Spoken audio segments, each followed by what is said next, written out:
Do you pay rent? If yes, then you can save taxes using house rent allowance. But how much can you claim? What if you live with your parents? And what happens if you fake rent receipts?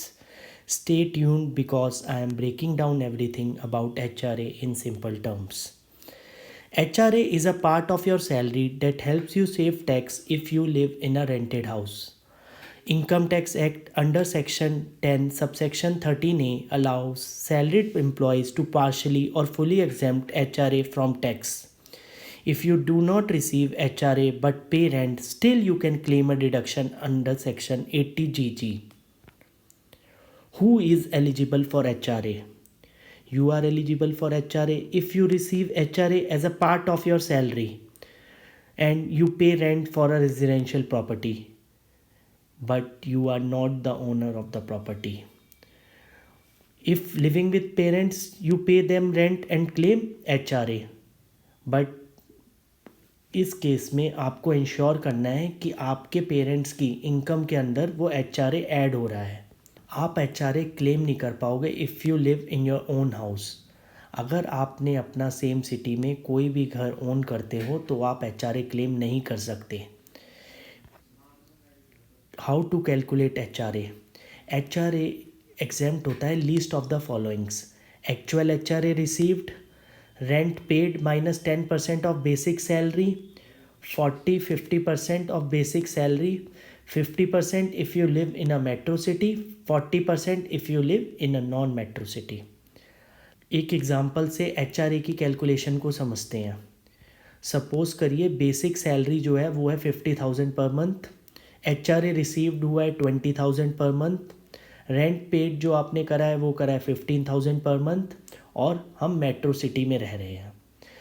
Actual HRA first जो होता है वो है 20,000, rent paid minus 10% of salary. Rent कितना पे करा है 15,000, 10% of salary, salary कितनी हमारी 50,000, 10% आ गया 5,000, तो 15 माइनस 5 is equal to 10,000.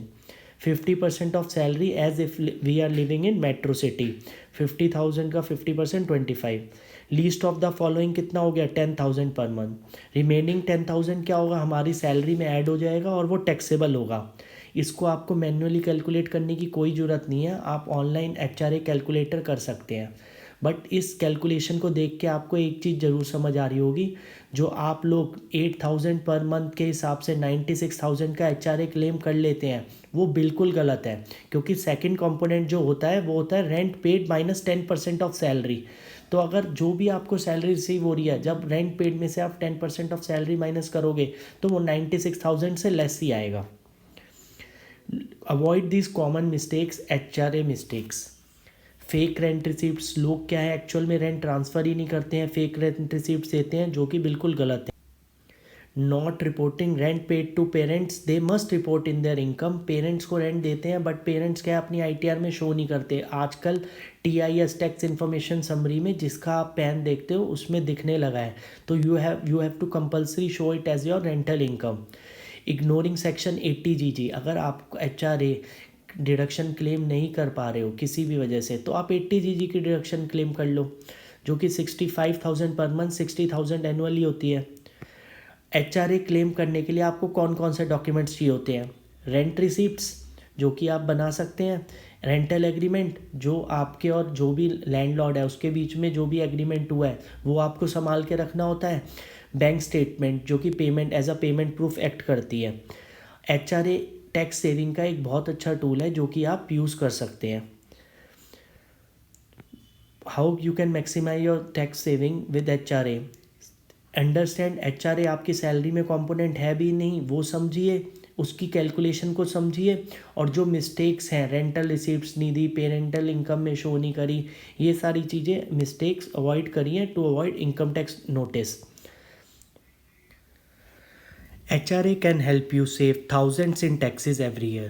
Make sure to claim it properly and avoid mistakes. If this video helped, hit like, subscribe for more finance tips, and comment below with your questions. See you in next video. Thank you.